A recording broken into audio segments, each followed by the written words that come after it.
Installing drywall means a lot of measuring and a lot of cutting. Professionals have become really adept at measuring and cutting a sheet without ever having to mark it, and here's how.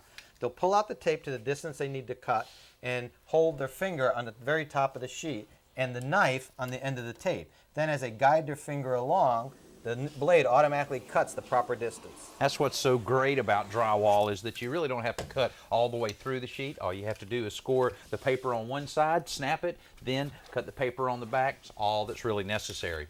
Now, Joe, what you've shown us there takes a little bit of practice to keep from cutting yourself or cutting too much of the sheet. What's an easier method? Well, for a novice do-it-yourselfer, you can use a combination of square like this. You just adjust the blade to the depth of your cut, hold it on the top of the sheet, and use a pencil on the bottom of the rule and just guide it along, and you can make a mark exactly where you need it. Now, once you get really good at that, you can go back to using your knife, and again, you don't have to mark it. You can hold your knife there and make the cut.